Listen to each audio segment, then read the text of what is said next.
सभी दर्शकों को मेरी राम राम। प्रधानमंत्री नरेंद्र मोदी ने एक बयान दिया है। वो बयान आप सोशल मीडिया पर सर्च करेंगे तो आपको मिलेगा। वैसे इस वीडियो में भी हम आपको सुनाएंगे। ये बयान दिया है उन्होंने मुसलमानों पर, ये बयान दिया है उन्होंने कांग्रेस पर, ये खरी खोटी सुनाई उन्होंने कांग्रेस और मनमोहन सिंह को।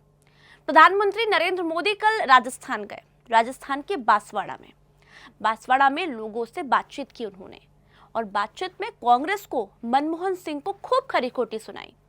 उन्होंने कहा कि ये लोग, यानी कि ये कांग्रेस के लोग, चाहते हैं कि देश की संपत्ति मुसलमानों को दे दी जाए, उन घुसपैठियों को दे दी जाए जिनके 5-5 बच्चे हैं।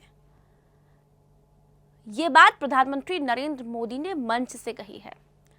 उन्होंने कहा है कि मनमोहन सिंह ने यह बयान दिया था कि देश की संपत्ति पर पहला हक अल्पसंख्यकों का है। अब बताइए, देश की पहली संपत्ति का हक किसका हो सकता है मेरे भाइयों और बहनों?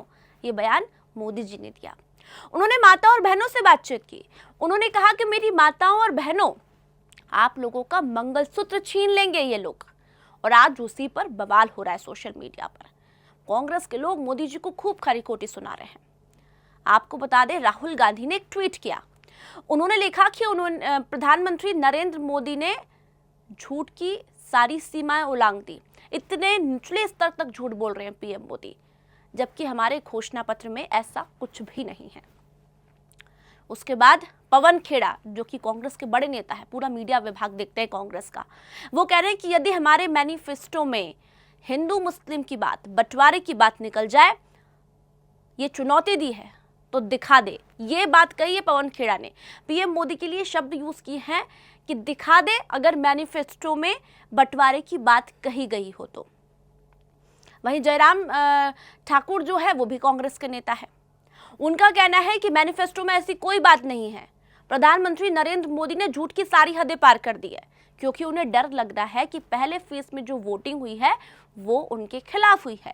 पहले फेज में जो वोटिंग हुई है वो कांग्रेस को लोगों ने दी है, और पहले फेज की हार के डर से अब मोदी जी ध्यान भटकाना चाहते हैं। वो कह रहे हैं कि मोदी जी रोजगार की बात नहीं करते, युवाओं की बात नहीं करते, महिलाओं की, किसानों की बात नहीं करते। मोदी जी अब ध्यान भटकाने का काम कर रहे हैं। और पहले जब उनकी सरकार थी, उन्होंने कहा था कि देश की संपत्ति पर पहला अधिकार मुसलमानों का है।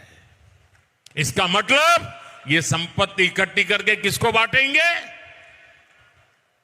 जिनके ज्यादा बच्चे हैं उनको बांटेंगे। घुसपैठियों को बांटेंगे। क्या आपकी मेहनत की कमाई का पैसा घुसपैठियों को दिया जाएगा?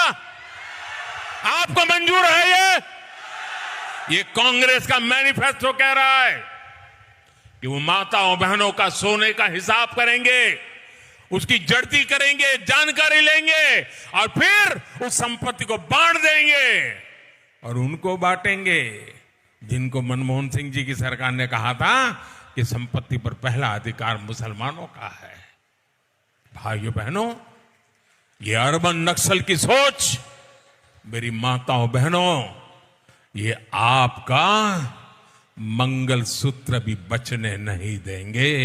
यहां तक जाएंगे, मैं कहने आया हूं। देश के प्रधानमंत्री ने आज फिर झूठ बोला। एक चुनाव जीतने के लिए आप झूठ पे झूठ परोसते चले जाओगे जनता को। चलिए, आपकी गारंटियां झूठी, आपके जुमले झूठे, आपके वादे झूठे। अब देश को हिंदू मुसलमान के नाम पर आप झूठ परोस कर बांट रहे हैं। कांग्रेस के मैनिफेस्टो में कहीं भी, मैं ये चुनौती करता हूं प्रधानमंत्री को, कहीं मुसलमान या हिंदू कोई इस तरह का शब्द हो तो हमें बताएं, और ये चुनौती स्वीकार करें, नहीं तो झूठ बोलना बंद करें। कांग्रेस के मैनिफेस्टो में न्याय की बात की है। न्याय नौजवानों के साथ, न्याय महिलाओं के साथ, न्याय आदिवासियों के साथ, न्याय श्रमिकों के साथ। उसमें प्रधानमंत्री को आपत्ति है। आपत्ति हो भी क्यों ना, ये हमारा न्याय पत्र प्रधानमंत्री को आईना दिखाता है और उनके 10 साल के कृत्य दिखाता है। ये पूरे 10 साल इन्होंने हिंदू मुसलमान करके खत्म कर दिए, और अब फिर से चुनाव में आए हैं हिंदू मुसलमान लेकर। शर्म आनी चाहिए प्रधानमंत्री को।